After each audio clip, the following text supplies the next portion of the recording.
Здравствуйте, дорогие рукодельницы, гости и подписчики моего канала.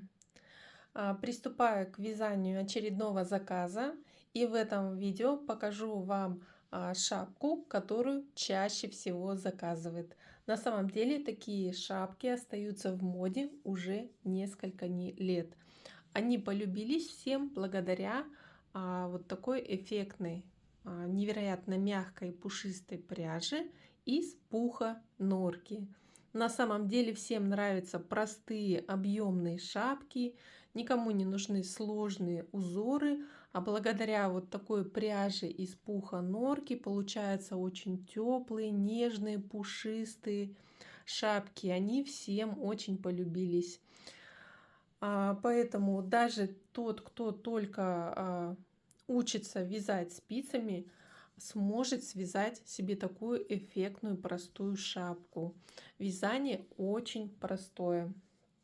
Я для вязания использую 3 мотка такой пряжи, так как я буду вязать из 3 пушистых нитей. Каждому мотку идет дополнительная нить и 2 дополнительные нити. Вот получается вот такой пучок нитей. Я использую пряжу китайского производства. Вот такая фирма. Здесь моточек 50 грамм, в нем длина 350 метров, состав 80% пух норки, 20% полиамид. И у меня спицы номер 5, спицы на короткой леске специально для вязания шапок. И перед тем, как начать набирать петли, конечно же, свяжите образец вязания. Вязать шапку буду узором резинки 1 на 1, то есть чередуя одну лицевую, одну изнаночную. Я связала небольшой образец. Обязательно постирайте и высушите образец. И после измеряйте свою плотность вязания. У меня плотность вязания в 10 сантиметров, 16 петель. Необходимо измерить плотность вязания только в ширину. В длину буду шапку вязать уже без расчетов, просто по ранее определенным меркам. Итак, на 56 размер головы, то есть обхват головы 56 сантиметров, я рассчитываю по своей плотности вязания. Мне необходимо набрать 80 петель. И поэтому я вначале отматываю вот длинный отрезок и делаю обычным классическим способом набор петель на спицу. Я всегда набираю петли на одну спицу. Набираю 80 петель и плюс одну петлю для замыкания наборного ряда в кольцо. Я набрала 80 петель, плюс набираю 81 петлю.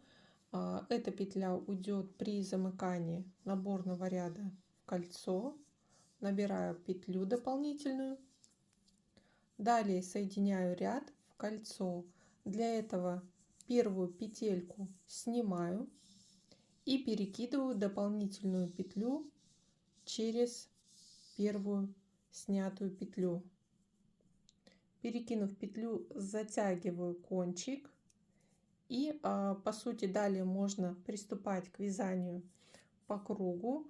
Но я разверну наборный ряд, чтобы при отвороте оставался ровный наборный ряд из косичек. И далее начинаю вязание резинки 1 на 1. Чередую одну лицевую, одну изнаночную,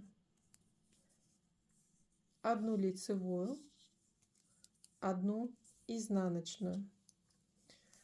Я всегда набираю петли на одну спицу, поэтому первый ряд у меня провязывается туго, но затем следующие ряды вяжутся легко, но за счет того, что я туго набираю петли на одну спицу, у меня начальный ряд получается такой плотный. Если вам это не нравится, можете набирать на 2 спицы, тогда вязание первого ряда пройдет легче. Итак, провязываю первый ряд. Здесь можно поставить маркер начало-конец ряда, можно ориентироваться по кончику нити. Заканчиваю вязание первого ряда шапки. Так как я начинала вязание с лицевой петли, вот у меня остается 2 петли до конца ряда, я последнее повторение делаю лицевая и заканчиваю ряд изнаночной петлей. И далее начинаю новый ряд с лицевой. В предыдущем ряду это тоже была лицевая, то есть над лицевыми петлями идут лицевые, над изнаночными изнаночными. Итак, вяжем резинку 1 на 1 до нужной высоты шапки. Смотрите, я буду вязать шапку с одним отворотом. Отворот будет примерно 10 сантиметров. Поэтому я буду вязать шапку высоту до макушки на 35 сантиметров. Если вы хотите выполнить шапку с 2 отворотами, то можете вязать ее в длину 45 сантиметров, то есть плюс 10 сантиметров на второй отворот. И вяжем таким простым обычным узором вот такую вот основу шапки, как трубу, до нужной высоты. И далее я покажу, как закрывать макушку. Дорогие рукодельницы, я провязала основную часть шапки. В длину эта часть у меня составляет 35 сантиметров. Напомню, что я вяжу шапку с одним отворотом. Отворот примерно будет 10 сантиметров. И 25 сантиметров основная часть шапки. Если вы хотите связать шапку с двойным отворотом, то вяжите еще высоту шапку 10 сантиметров, то есть до длины основной части примерно 45 сантиметров, 45, даже 47. И сейчас я начинаю закрывать макушку. У меня на спицах 80 петель. Первый ряд закрытия петель макушки я убавляю, провязываю все петли по 2 и буду убавлять петли, провязывая вместе 2 петли с наклоном влево. Вот для этого вот начинаю вязать ряд, так как у нас чередование лицевая изнаночная, убавление начинаю с лицевой петли, перекрещиваю ее, меняя местами полупетельки, и затем провязываю 2 петли за вторую стеночку. И так повторяю, провязывая все петли по 2. И получится, что в этом ряду мы сразу сократим количество петель вдвое. На спицах было 80 петель, останется 40 петель. И вот вы видите, петельки будут наклонены в левую сторону. Закончив вязать первый ряд макушки, убавив количество петель вдвое, второй ряд провязываю просто все петли лицевые.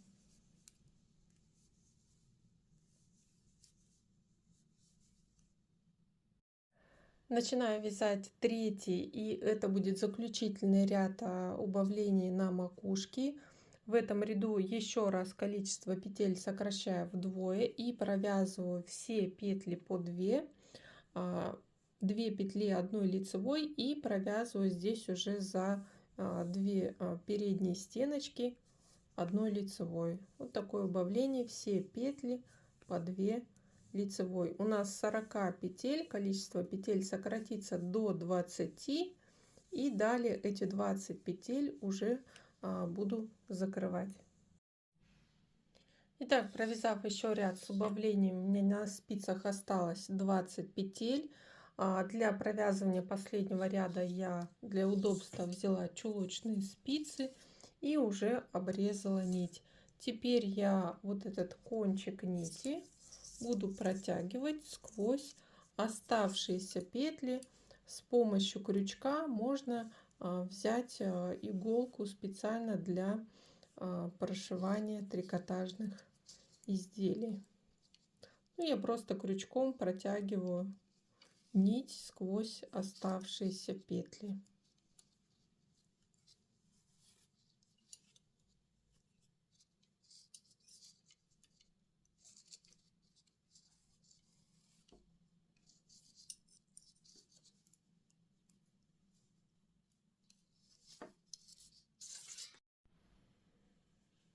Протянув отрезок нити сквозь все петли, я еще протягиваю сквозь несколько петель вперед нить.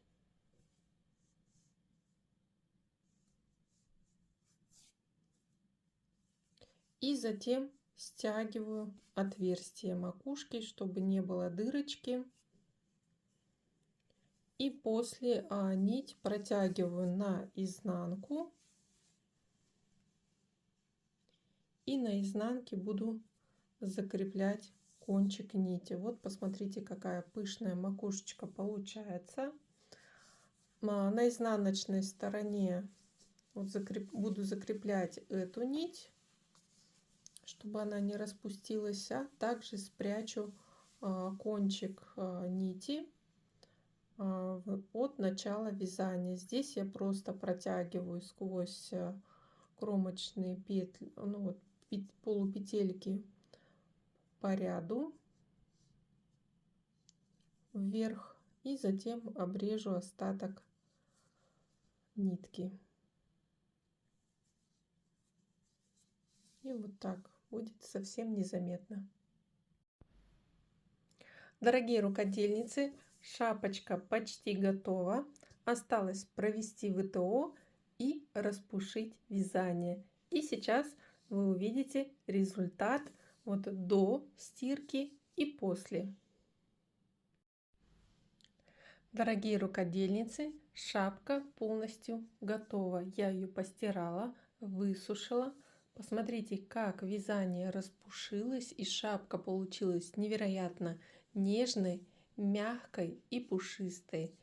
Даже такая простая модель очень симпатично смотрится на голове. И такие шапки идут практически всем. Вот с такой пышно собранной макушкой и пышным высоким отворотом. Отворот получился 10 сантиметров. Здесь я даже сделала 11. И шапочка здесь в длину получилось примерно 23 сантиметра. После стирки шапка немножко подсела в высоту, но буквально подсела, укоротилась на 1-2 сантиметра. Вот вы видите, она стала примерно 33 сантиметра. Вязала я до 35 сантиметров. Поэтому, если вы хотите получить макушку еще чуть выше, отворот больше, то вяжите шапку длиннее на пару сантиметров. Если вы хотите связать шапку с двойным отворотом, то к длине 35-37 сантиметров прибавляйте еще 10 сантиметров. На шапку с одним отворотом у меня ушло примерно 100 грамм пряжи пуха норки. Вот от 3 мотков остались вот такие остатки, я их взвешивала примерно по 20 грамм. То есть от 150 отнимаю 20 грамм, примерно 90 грамм пряжи ушло. Но если вы будете вязать шапку с двойным отворотом, то больше 100 грамм точно уйдет. Но вот этих остатков мне хватит, чтобы связать еще перчатки или варежки. Поэтому в следующем видео буду вязать в комплект к пушистой шапке еще удобные перчатки. Дорогие рукодельницы, не забудьте поставить лайк, подписывайтесь на мой канал. До новых встреч!